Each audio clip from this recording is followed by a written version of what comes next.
Journalist, author, and dean of the Columbia Journalism School, Jelani Cobb, drafted an excellent article entitled The Killing of Tyre Nichols and the Issue of Race for The New Yorker. It's an excellent piece, and I highly recommend that you read it. Cobb's most recent publication serves as a primary source for today's discussion, which will cover the history of racial tension in the United States and its aftermath, the history of racial tension in the city of Memphis, Tennessee, and what factors led to the 5 young black police officers brutally beating, tasing, and macing a young unarmed black man to death. Black deaths at the hands of white officers is disproportionate to that of white deaths. Although white officers are killing more black citizens than any other racial group, they are not alone in their maleficent treatment of black Americans. In 2014, Peter Liang, an Asian American New York Police Department officer, fired a bullet in the stairway of a Brooklyn housing project that ricocheted and fatally struck Akai Gurley, a 28-year-old African American. In 2016, Philando Castile, a black motorist, was shot and killed by Geronimo Yanez, a Latino police officer, after he handed over his insurance card. In 2020, Derek Chauvin, a white officer, knelt on the neck of George Floyd, causing his death from cardiopulmonary arrest. A 2020 study conducted by Harvard and Northeastern University found that in situations in which civilians pose little to no threat to police, as was the case with Floyd, Castile, and Gurley, black Americans are 3 times more likely to be killed than white Americans. This study suggests that black Americans are more vulnerable to attack and consequent death. It sheds light on the notion that black Americans are unbefitting of civil and humane treatment. Hence, they become easy targets for bullying and cruel treatment. It's a lot easier to be hateful toward a group that you think is inherently devious, troublesome, and lazy.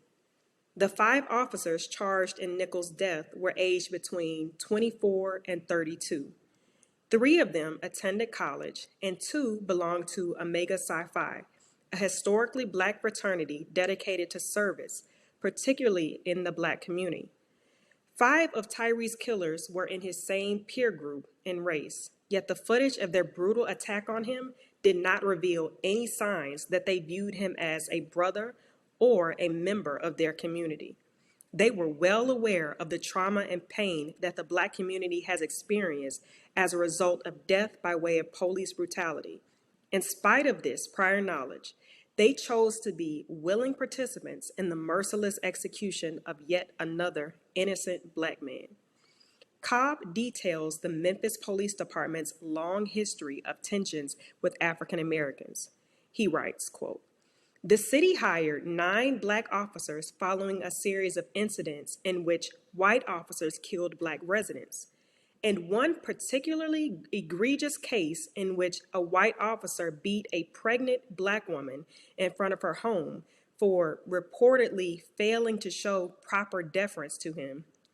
The demand of black Memphians that their communities be patrolled by black officers, like similar demands that resounded throughout American cities in the aftermath of the major urban riots of the 1960s, were rooted in a presumption that black officers would be less volatile and less inclined to see them through a veil of stereotypes and biases," end quote. This information illuminates the fact that our country has a long-standing racial problem. Our country has a track record of dehumanizing and violating the human dignity of black Americans. Not surprisingly, white Americans are not alone in their disdain for black Americans. Even black Americans see themselves as less than, thereby not worthy of respect.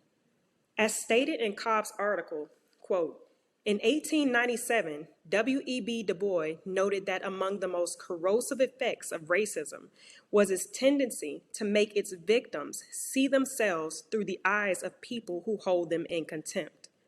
When the black nationalist firebrand Marcus Garvey gave rise to the Black is Beautiful movement a century ago, he wasn't trying to convince white people. He was addressing black people who had never considered the possibility that those two adjectives, black and beautiful, could coexist.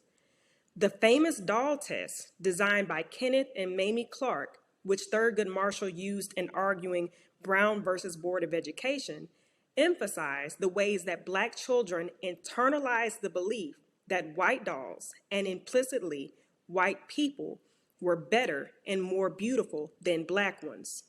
In 2010, CNN commissioned a psychologist to design a similar pilot study of 133 children in schools in Georgia and New York.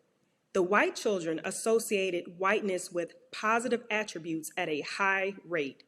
The black children made the same association, but at a lower rate. End quote.